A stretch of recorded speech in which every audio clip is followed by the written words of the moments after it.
পরীদের লেহেঙ্গা সেলাইকারী বধূ।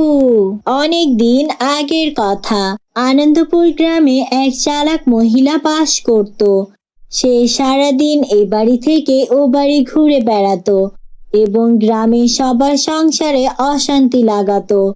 তারপর শায়লা মিষ্টি মিষ্টি কথা বলে গ্রামের সব বউয়ের শাশুড়িদের মনে সন্দেহের বীজ ঢুকিয়ে দিত।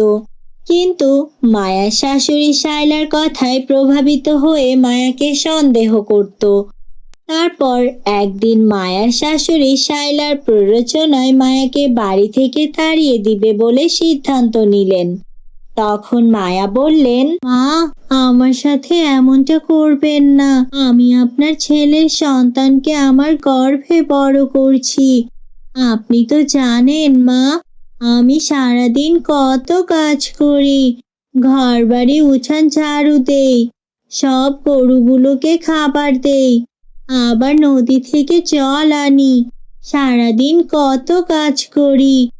আপনাদের জন্য 3 বেলা খাবার রান্না করি, আপনাদের সবার সেবা যত্ন করি। আমি তো কালও আপনার পা টিপে দিলাম মা। কই, আমি তো একদণ্ড বসেও থাকি না।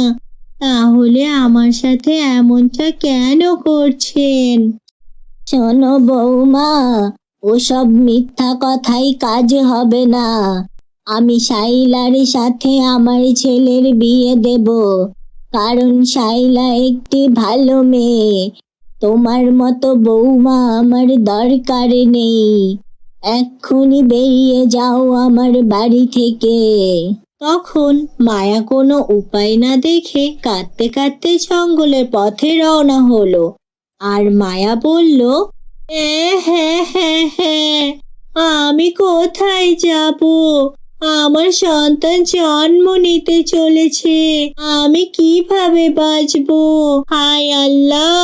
তখন জঙ্গলে গিয়ে মায়া গাছের নিচে একটি পুরনো সেলাই মেশিন দেখতে পেল। তারপর সে একটি কুঁড়ে ঘর দেখলো এবং সেখানে থাকতে শুরু করলো। তখন মায়া নিরুপায় হয়ে বনের লতাপাতা দিয়ে জামা বানাতে লাগলো। কিন্তু মায়া সেই জামা বিক্রি করে কোনো রকমে সংসার চালাতো। তারপর এক পূর্ণিমার রাতে আকাশ ঝলমলে হয়ে গেল। হঠাৎ আকাশ থেকে 5টি সুন্দর পরী জঙ্গলে নেমে এলো। তাদের ডানা ছিল সোনালী রঙের আর পোশাক রূপার মতো চকচকে। তখন পরীদের রানী বলল, আমরা পরিরাজ্য থেকে এসেছি, আমাদের একটি উৎসব হবে, কিন্তু আমরা সাধারণ পোশাক পরতে পারবো না।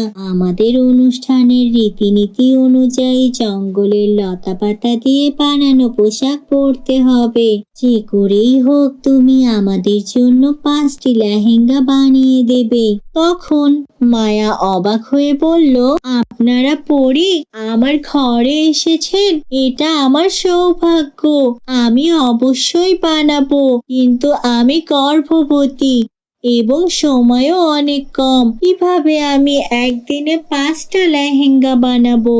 তখন মায়ার কথা শুনে পরী বললেন, তুমি চিন্তা করো না, আমরা তোমাকে সাহায্য করব।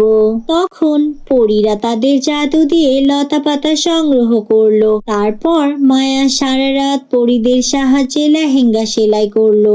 অবশেষে সকালে সুন্দর 5টি লতাপাতার লেহেঙ্গা তৈরি হলো। তখন পরী খুশি হয়ে বললেন, তুমি সত্যিকারের পরিশ্রমী ও দয়ালু মেয়ে।